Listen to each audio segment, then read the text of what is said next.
Olá, nesse vídeo a gente vai falar um pouco sobre a posse do Manuel López Obrador no México, nesse movimento aí de tentar falar um pouco mais sobre a América Latina, essa posse que foi no sábado, agora em 1º de dezembro, e para esse mandato de 6 anos e que anima os setores progressistas da América Latina. Foi uma posse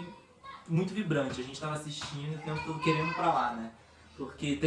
foi dividido em dois momentos. No primeiro momento teve lá o rito oficial na Câmara, inclusive teve manifestações de parlamentares gritando de 1 até 43, que foi o número de estudantes que desapareceram. Como é o nome da cidade? No caso que foi conhecido como o desaparecimento dos estudantes de Ayotzinapa,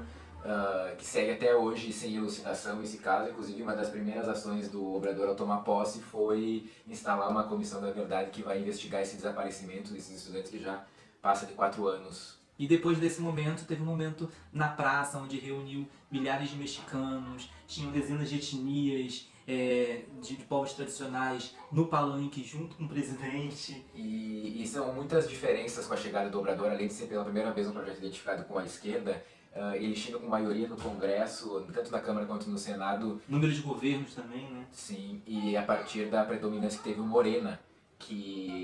O Morena é também como eles chamam a padroeira do México, que é a Virgenzinha de Guadalupe. E o Morena, o Movimento de Regeneração Nacional, é esse partido que passa a ter maioria e, junto disso, pretende implementar uma agenda de governo aí de grandes mudanças para fazer a 4ª transformação com a chegada da justiça social para corrigir a desigualdade no México e, por exemplo, ao longo do mandato, falar inclusive de temas como a despenalização do aborto, a despenalização da maconha, que estão no horizonte aí de discussões da sociedade mexicana. E as primeiras propostas de governo dele assim, já estão abalando lá. Diminuir o salário de todos dos funcionários de alto escalão do governo e aumentar o salário da base, né? Também ele tem uma proposta de inclusão dos 2,3 milhões de mexicanos jovens que estão fora da rede de ensino, criar vagas, criar forma de bolsas para eles poderem ter acesso e também facilitar uma parceria público-privada junto com os empresários para eles promoverem emprego, né, para essa galera que forem se formando. E outra grande diferença que tem do Obrador, que foi o primeiro presidente mexicano a chegar à presidência com mais de 30 milhões de votos, é que ele pretende ter uma estratégia de comunicação muito próxima ao povo, ao diariamente conceder entrevistas coletivas em que vai falar sobre as questões do governo e utilizar muito fortemente o instrumento das consultas populares para a população decidir sobre os projetos. E essas consultas já estão sendo realizadas e definiram, por exemplo, a não construção de um aeroporto nas proximidades da cidade do México e, em contrapartida, a construção das vias do Trem-Maya, da via férrea do Trem-Maya, que vai cortar aí 500 quilômetros do México na região sul, que é exatamente a região que mais carece de desenvolvimento, embora, claro, existam também ressalvas com relação à dúvida de ambientalistas e também mesmo de proteção a etnias indígenas. E também a decisão também de aumentar em 100% a aposentadoria de todos os idosos também, né, do país, também veio a partir desse plebiscito. É realmente um governo que está procurando colocar o povo, a vontade do povo como prioridade. E isso vai ser fundamental para enfrentar o neoliberalismo aí que esteve no controle do México nas últimas décadas, que faz, por exemplo, que promoveu, por exemplo, uma reforma educacional que criava um sistema de meritocracia muito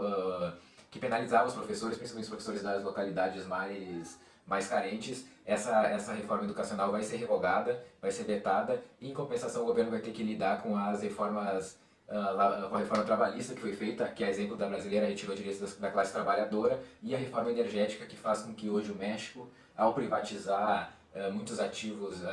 do setor de energia, faz com que hoje o México tenha, que os mexicanos paguem a gasolina mais cara da sua história e também a energia elétrica. Então é esse momento de esperança aí que estamos esperando e que essa América Latina volte novamente a se unir. Um apontamento disso aí foi essa posse aí onde teve reunido esses 3 presidentes aí da América Latina de esquerda, que foi o presidente de Cuba, Miguel Díaz, o presidente da Bolívia, Evo Morales, e o Nicolás Maduro da Venezuela,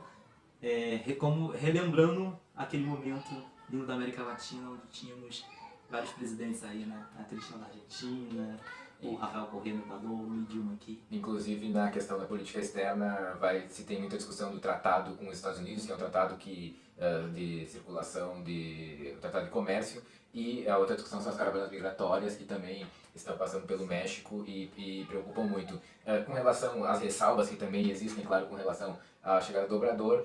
algumas partes, inclusive, do progressismo da esquerda mexicana consideram que ele tenha dado passos à direita, ao, por exemplo, ter um ministro da Agricultura que tem ligações com a Monsanto e tudo mais, mas é o que ele fala, é um governo para tentar fazer uma grande unidade nacional e sacar o México para frente, mais ou menos por aí que é isso que ele tem para falar.